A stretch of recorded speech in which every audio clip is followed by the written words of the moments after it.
નમસ્કાર દર્શક મિત્રો, તમારું સ્વાગત છે ઓનલાઈન સોલ્યુશન ચેનલમાં। તો આજે આપણે વિડીયોની અંદર આઈટીઆઈ ની અંદર એડમિશન લેવા માટે ચોથો રાઉન્ડ આવી ગયો છે। એટલે કે આજે ચોથો રાઉન્ડ છે એ ઓફલાઈન રાઉન્ડ આવેલો છે અને આ જે રાઉન્ડ છે છેલ્લો રાઉન્ડ છે આઈટીઆઈ ની અંદર તમારે જો એડમિશન લેવાનું બાકી રહી ગયું હોય તો આજે આપણે વિડીયોની અંદર આજે ચોથો રાઉન્ડ છે એના વિશે ડિટેલમાં માહિતી મેળવીશું। કઈ તારીખથી આ ચોથો રાઉન્ડ શરૂ થશે, કઈ તારીખ સુધી આ શરૂ રહેશે અને આજે ચોથો રાઉન્ડ છે એની અંદર કઈ રીતની આખી પ્રોસેસ હશે, બધા વિશે આપણે આ વિડીયોની અંદર જાણકારી મેળવીશું। એટલે તમે આખો વિડીયો જોવાનું ભૂલતા નહીં, જેથી તમને આ ચોથા રાઉન્ડ વિશે સંપૂર્ણ માહિતી મળી રહે।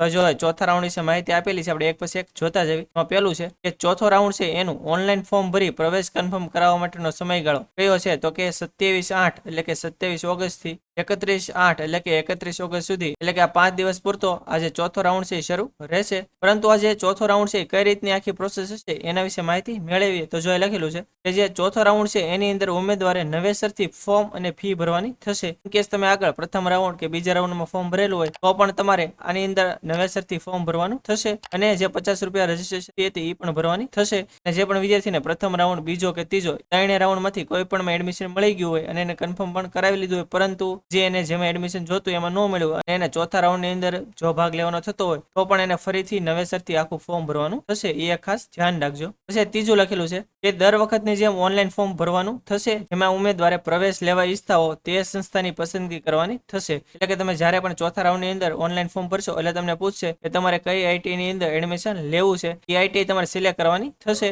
આની પહેલા તમે જ્યારે પણ ફોર્મ ભર્યા છે એમાં ખાલી ફક્ત ફોર્મ ભરવાનું આવતું હતું, ચોઇસ ફિલિંગ અલગથી આવતી હતી, પરંતુ આ જે ચોથો રાઉન્ડ છે એની અંદર ચોઇસ ફિલિંગ અને ફોર્મ બંને એક સાથે જ આવશે અને ચોઇસ ફિલિંગ ની અંદર ફક્ત તમારે આઈટીઆઈ તે પસંદ કરવાની થશે। કે કોઈ વિદ્યાર્થીને એક કરતા વધારે આઈટીઆઈ માં અલગ અલગ એપ્લાય કરવું હોય તો પણ એ કરી શકશે, બધા માટે એને આઈટીઆઈ વાઇઝ અલગ અલગ ફોર્મ ભરવું પડશે, એ ખાસ ધ્યાન રાખજો। જો તમારું ઓનલાઈન ફોર્મ ભરવાનું થાય તો ઓનલાઈન ફોર્મ કઈ રીતે ભરવું એના વિશે આપણે અલગથી વિડીયો બનાવેલો છે, એની લિંક જો અત્યારે આઈ બટન ઉપર બતાતી હશે અને વિડીયોના ડિસ્ક્રિપ્શનમાં પણ લિંક આપેલી છે, એના ઉપર ક્લિક કરશો એટલે ઓનલાઈન ફોર્મ કઈ રીતે ભરવું એનો વિડીયો આવી જશે। એકવાર તમે આખો વિડીયો જોઈ લેશો તો તમે જાતે તે ફોર્મ ભરી શકશો અને ફોર્મ ભરો ત્યારે તમારે કાંઈ પણ મુશ્કેલી નહીં પડે। પછી આજે ચોથા રાઉન્ડની અંદર ફોર્મ કોને નહીં ભરવું પડે તો જો લખેલું છે કે જે ઉમેદવારે પ્રથમ અને દ્વિતીય રાઉન્ડની અંદર અરજી કરેલ હોય, પરંતુ એ વિદ્યાર્થીને પ્રથમ, દ્વિતીય અને તૃતીય એટલે કે એને પહેલા, બીજા અને ત્રીજા રાઉન્ડ પૈકી એકેમાં એને એડમિશન ન મળ્યું, એને ફોર્મ તો ભરેલું છે પરંતુ ત્રણેય રાઉન્ડ પૂરા થઈ ગયા તો પણ એને એકેમાં એડમિશન નથી મળ્યું, તો એવા વિદ્યાર્થીને ચોથા રાઉન્ડની અંદર કઈ ફોર્મ ભરવાનું નહીં થાય, પરંતુ એને જે ફોર્મ ભર્યું છે એની અંદર અમુક ચેન્જીસ કરવાના થશે। જો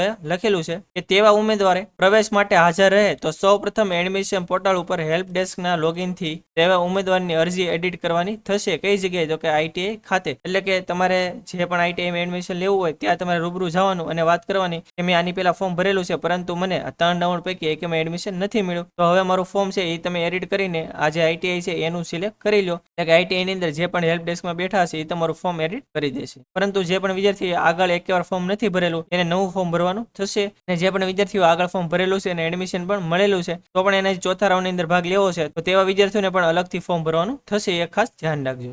પછી આ ચોથો રાઉન્ડ છે એની અંદર કઈ રીતે આખી પ્રોસેસ હશે તો જો દરેક આઈટીઆઈ જે હેલ્પ ડેસ્ક ઉભા કરેલા હશે, ઇન કેસ તમારે આજે ઓનલાઈન ફોર્મ ભરવાનું થાય તમને જાતે ન આવડે તો તમે આઈટીઆઈમાં જશો તો તમને ત્યાં વિના મૂલ્ય પણ ફોર્મ ભરી દેશે। પછી આજે ચોથો રાઉન્ડ છે એની અંદર ડેઇલી મેરિટ બનશે, તો કઈ રીતે તો જો લખેલું છે કે સંસ્થા ખાતે રોજે રોજ અરજીનું મેરિટ ડાઉનલોડ કરી 4 થી 6 માં એડમિશન પોર્ટલ ઉપર પ્રવેશ આપવાનો રહેશે અને આ જે મેરિટ છે તમે પોર્ટલ ઉપરથી ડાઉનલોડ કરી શકશો। તો આ શું કહેવા માંગે છે તો જો આઈટીઆઈ ની અંદર એડમિશન લેવા માટે 3 રાઉન્ડ પૂરા થઈ ગયા છે, હવે જો 3 રાઉન્ડ પૂરા થઈ ગયા એની પછી જેટલી પણ સીટ ખાલી હશે એના માટે ચોથા રાઉન્ડની અંદર તમને એડમિશન આપવામાં આવશે। ઇનકેસ કોઈ ટ્રેનની અંદર જો સીટ ખાલી નહીં રહી હોય તો તમને ત્યાં એડમિશન મળવાપાત્ર નહીં થાય, જે પણ ટ્રેનની અંદર સીટ ખાલી હશે ત્યાં જ તમને એડમિશન મળવાપાત્ર થશે। અને આની અંદર એક ખાસ ધ્યાન રાખવાનું, જે વહેલા તે પહેલાના ધોરણે અને મેરિટ ઉપર હોય છે, એટલે કે જે પણ વિદ્યાર્થીઓ 27 તારીખે જશે એનો ચાન્સ પહેલા રહેશે, પછી 28 તારીખે કોઈ વિદ્યાર્થી જાય તો જો 27 ઇનકેસ ઈ સીટ ફૂલ થઈ ગઈ તો 28 તારીખે ઈ સીટ અવેલેબલ નહીં થાય, એટલે બને તો તમારે 27 તારીખે તે આઈટીઆઈ રૂબરૂ જઈને ફોર્મ ભરી દેવાનું, એ બધાનું મેરિટ બનશે અને મેરિટ પ્રમાણે જે પણ પહેલો વિદ્યાર્થી આવતો હશે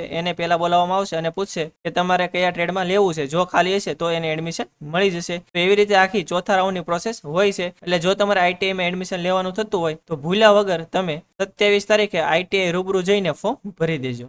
પછી જો એ લખેલું છે તે દિવસે જો તમને એડમિશન મળી જાય તો ત્યારે ને ત્યારે તમારે જરૂરી પ્રમાણપત્રો અને ફી ત્યાં ભરવાની થશે. એટલે કે જે પણ ઓરિજિનલ ડોક્યુમેન્ટ હોય એ તમારે વેરીફાઈ કરવાનું થશે, એની એક ઝેરોક્સ પણ આપવાની થશે અને જે પણ જરૂરી ફી થતી છે એ પણ તમારે તે દિવસે તે ભરી દેવાની થશે. એટલે તમે 27 તારીખે ફોર્મ ભરવા જાઓ ત્યારે તમારે બધા ઓરિજિનલ ડોક્યુમેન્ટ અને એની એક ઝેરોક્સ તમારી સાથે લેતી જવાની અને ફી પણ સાથે લેતી જવાની. ઇન કેસ તમને ત્યારે એડમિશન મળી જાય તો તમારે ત્યારે ને ત્યારે તમારું એડમિશન કન્ફર્મ કરાવી લેવાનું.